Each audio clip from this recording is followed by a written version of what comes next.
When Beatrice got pregnant at 16, her grandparents kicked her out of the house. She turned to her boyfriend John and knew nothing about her family for years. However, when John starred in a famous ad, her grandparents appeared again, and Beatrice made a shocking choice. "I can't believe you would be so stupid, Beatrice." Jim yelled at his granddaughter, Beatrice, who had just revealed the news of her pregnancy. Her grandmother, Gabriella, started crying from the couch while Jim and the young girl faced off in front of the television. "I didn't plan this, Grandpa." "Of course you didn't. You are too young to be having sex, and yet you did. Now this is the consequence." Grandpa Jim continued screaming.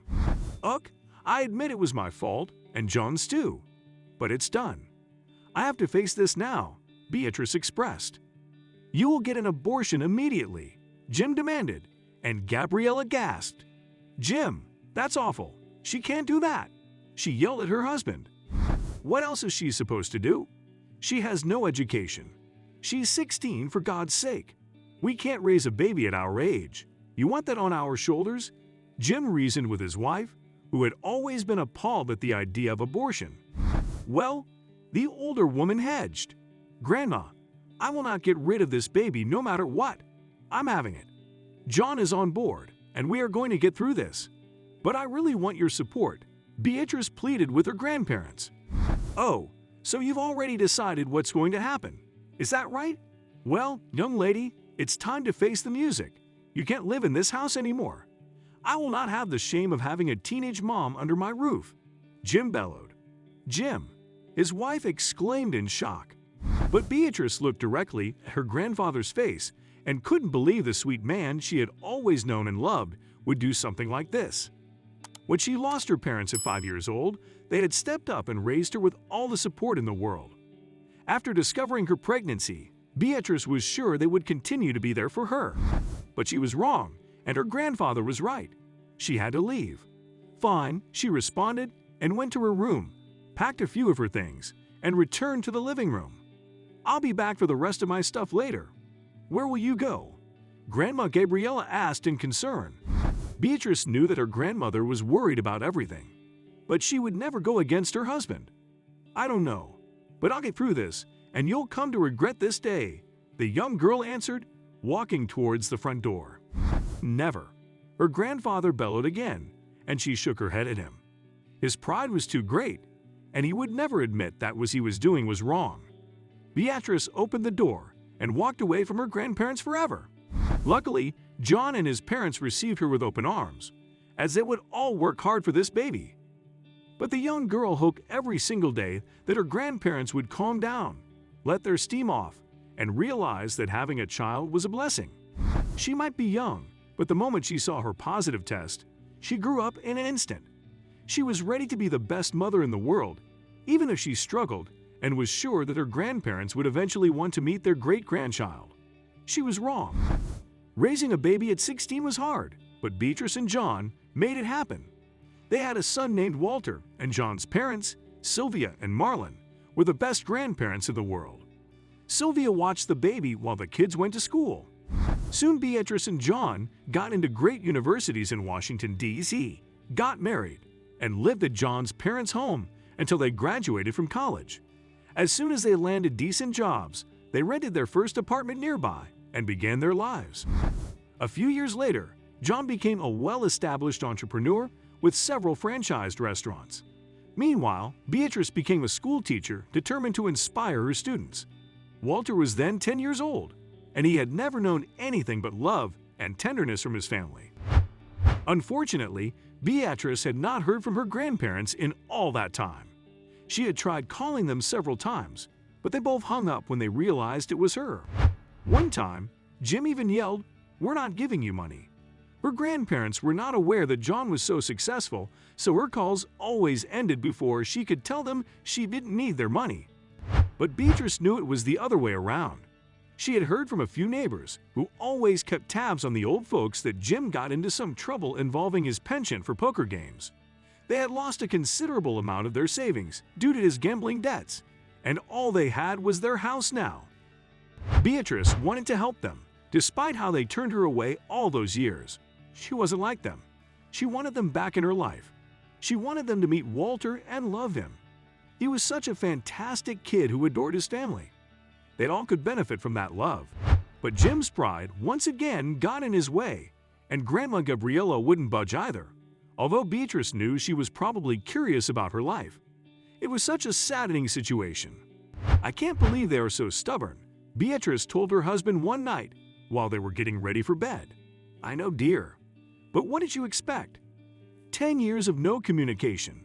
Even I didn't believe they would be so obstinate," John responded. He got into bed, kissed her, and fell asleep. Beatrice stayed up a little longer, partially reading her book and somewhat thinking of ways she could approach her grandparents. But she didn't come up with anything and went to sleep that night. A few days later, John told his family he would be in an advertisement for the company, and Walter thought it was so cool. "Dad, you're going to be a celebrity," the young boy said and smiled. Beatrice was proud of how far John got and the amazing father he had become. Most teenage boys would be tempted to walk away from the responsibility of being a father. But John had been by her side through everything. She had no idea what she would do without him, and finally decided that he, Walter, Sylvia, and Marlon were more than enough family for her. Having her grandparents would be fantastic, but they made it clear that she was no longer part of their lives. She was done with them, at last. A few months later, John's advertisement had been circulating all over the country, and everyone knew his face. Beatrice and Walter were so proud of his success, and he was about to open a few more restaurants in Maryland and Virginia. People also knew that Beatrice was his wife, and they greeted her every day. That usually happens when people find out you have money and connections. They all want a piece of that pie. Meanwhile, Jim and Gabriella decided it was time to reach out and called to meet Beatrice. "Honey, it's been so long. We have to put everything in the past and meet each other," Grandma Gabriella said on the phone. Beatrice was suspicious. "Why now? I've been trying for years, Grandma." "Well, I don't know.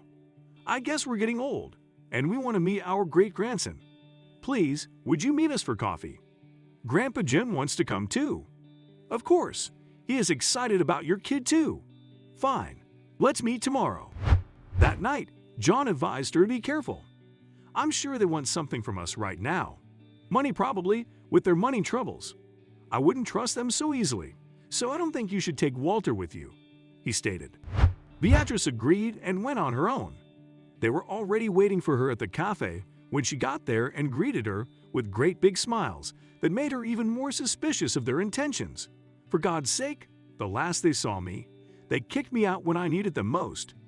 How can they act so happy now?" she thought, and forced a smile. "Dear, how are you? You look amazing. What do you want to drink?" Gabriella asked with a cheerful voice. Grandpa Jim was more subdued but still so warm. "Hey Beatrice, I'd missed you." They were acting like the grandparents she knew before she got pregnant, and it was such a bittersweet moment. Beatrice sat down at their table, and they started firing questions at her about Walter, her life, and lastly, John. "Oh, we recently saw him in a commercial. Isn't that exciting? He's the face of that franchise, and he owns it, right?" Gabriella asked with a huge smile that Beatrice couldn't help but be cynical about. "Yes, we own it. We're married. We built it, although I'm working as a teacher," she responded. "That's great, Beatrice.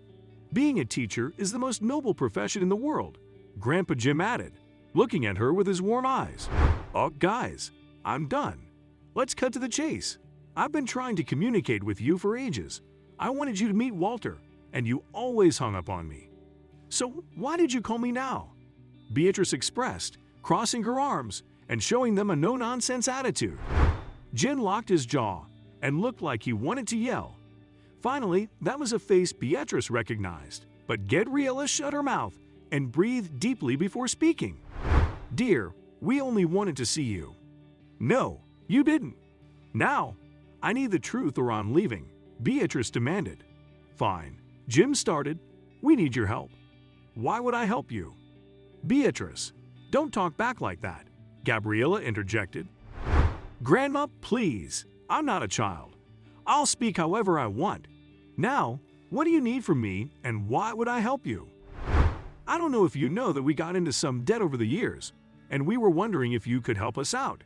Jim finished with a tight jaw. Beatrice knew it was hard for him and his pride to ask for such a favor. "Uck, I know you have money troubles. Why should I care? I mean, you threw me out when I needed you the most. Why shouldn't I abandon you like you did me?"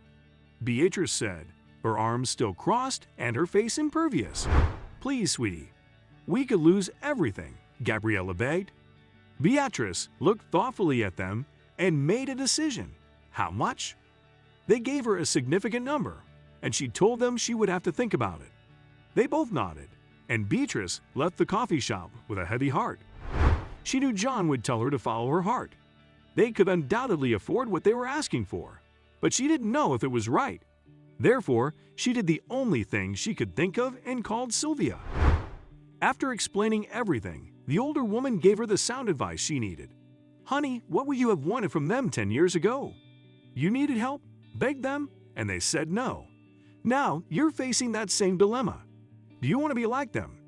Turn them away in their time of need? I don't think that's you. But you have to make this decision." Thanks to that call, Beatrice knew the right thing to do was to give them the money. She called them, asked for their banking information, and wired it quickly. "Thank you so much, honey. This is amazing," Gabriella gushed over the phone. "But Grandma, this is the last time you'll hear from me. I'm not going to be back in your lives. I'm doing this because I would have wanted the same from you guys when I needed it. And you did take me in when my parents died, but I can't forgive the past 10 years, and you don't deserve to meet Walter. Goodbye and good luck," Beatrice voiced and hung up the phone.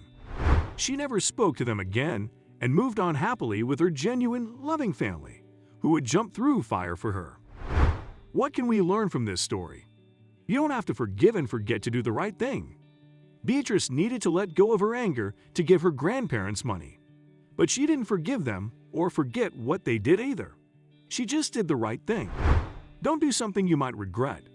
Although they never said it, Beatrice's grandparents came to regret their actions, but karma got to them, and they would have to live with that for the rest of their lives.